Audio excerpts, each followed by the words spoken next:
영화계 혁명가, 누벨바그의 선도자, 혁신적인 감독. 이 명칭은 프랑스 출신 감독인 장릭 고다르의 별명입니다. 그에 대해서 설명하기 이전에 고다르와 동시대 감독이었던 프랑스와 투이프는 이렇게 말합니다. 영화는 고다르 이전과 이후로 나뉜다. 영화 감독이라면 들어보고 싶은 최고의 칭찬이 아닐까 라는 생각이 듭니다. 고다르는 어떤 영화 스타일을 갖고 있기에 이런 별명이 붙었을까요? 고다르는 어떤 스타일로 영화를 만든 걸까요? 먼저 고다르가 영화에서 보여준 독특함에 대해서 이야기해 보겠습니다. 고다르의 데뷔작 네 멋대로 해라. 이 영화는 그야말로 고다르의 모든 영화 스타일이 묻어나는 영화입니다. 인물이 멀리에서 걸어오다가 장난스러운 음악과 함께 제자리에서 한 바퀴 돌더니 목적지에 도착합니다. 독창적이고 새로운 점프까지 사용된 것입니다. 더욱 재밌는 것은 주연 배우 2명이 파리의 거리를 걷는 장면에서 지나가는 사람들이 배우들을 계속해서 쳐다봅니다. 촬영 당시 거리를 빌리지 않고 촬영했기 때문에 발생한 것이었습니다. 하지만 고다르는 이 촬영 영상을 그대로 자신의 영화에 넣었습니다. 당시 현실을 생생하게 담으려고 노력한 고다르의 특징이 나타난 장면입니다. 고다르는 이렇듯 영화와 관객 사이를 철저하게 분리시켜 놓습니다. 관객이 지금 자신이 보고 있는 것이 영화임을 깨닫게 되면서 영화를 단순히 눈으로 보는 영상이 아닌 다시 한번 생각하게 해주는 매체로 만들게끔 하였습니다. 네 멋대로 해라는 평론가들 사이에서 이 영화가 없었다면 현대 영화는 존재하지 않았다 라고 언급했습니다. 하지만 이 영화가 개봉했을 당시 반응은 그리 좋지 못했습니다. 영화의 ABC도 모르는 감독이 만든 영화라며 당시 새로운 영화 형식에 대한 부정적인 반응이 많았었습니다. 그렇기에 사람들은 카이에 디 시네마 감독들에게 누벨바그이라는 타이틀을 붙여준 것 같습니다. 고다르가 자신만의 독특한 영화 스타일을 갖게 된 계기는 무엇일까요? 고다르는 원래 카이에 디 시네마의 영화 평론가였습니다. 이곳은 트리포, 샤브롤, 바징 등 당시 누벨바그 영화 감독들이 탄생한 곳이기도 합니다. 이들은 3년간 2000편이 넘는 영화를 보고 분석하였습니다. 다양한 장르의 영화를 보며 이들은 기존에 존재하지 않았던 영화 형식을 만들어낼 수 있었습니다. 영화 잡지에 실을 내용을 넣기 위해 기존의 영화가 가지고 있는 한계와 틀에 대해서 비판하는 토론을 자주 했었습니다. 기존에 존재하는 형식을 깨뜨리며 영화를 만든 누벨바그 감독 중 한 명이자 카이에 디 시네마에서 고다르와 함께 활동한 트리포는 작가주의라는 단어를 사용합니다.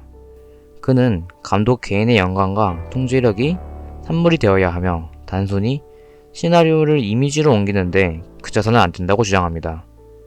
이러한 작가주의는 고다르를 독창적인 감독으로 만드는데 발판이 되어줬습니다.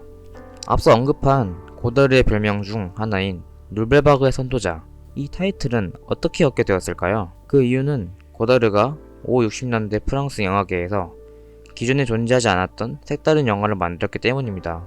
고다르의 영화가 나오기 전 당시 영화들은 흥행성을 위한 연극 영화가 대부분이었습니다. 연극 톤이 담긴 배우들의 연기는 자연스럽지 못했고 현실적인 느낌 또한 없었습니다. 고다르는 이 시기에 자신만의 스타일을 고수하며 영화를 만드는 작가주의를 실천했습니다.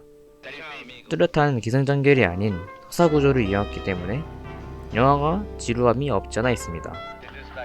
고다르의 대표작인 미치광이 삐에르는 실직자인 주인공과 그의 연인과의 모험을 담은 영화입니다.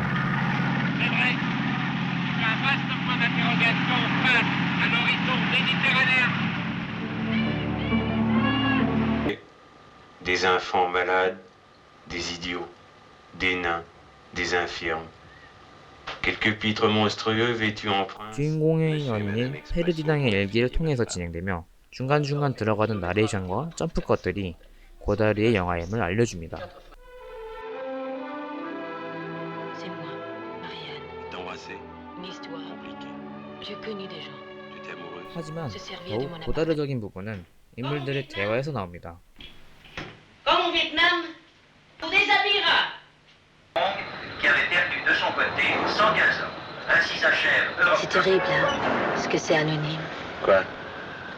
On dit ça 미치광이 parce que 삐에르에서 한 남자가 주인공을 고문하기 전 뜨거운 맛을 보여준다며 베트남 전쟁 때처럼 이라고 말한다든지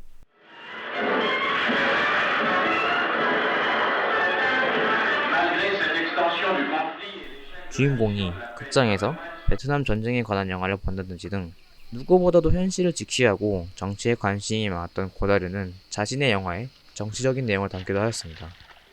Sentiments si fous et si violents, ces sentiments auxquels avant nous n'aurions jamais cru. Jamais ne me promets de m'adorer. 독창적이고 뚜렷한 고다르의 영화들은 프랑스 누벨바그 시대를 이끌었습니다. 고다르 같은 혁신적인 인물은 왜 필요한 것일까요? 고다르의 영화를 보며 처음에 들었던 생각은 지루한 영화였습니다. 하지만 당시 존재하지 않았던 독특한 영화 기법들을 사용한다는 것은 그 당시 누구도 도전하기 힘들었을 것입니다. 이런 독특한 고다르의 스타일을 알고 영화를 본다면 영화가 다르게 보입니다.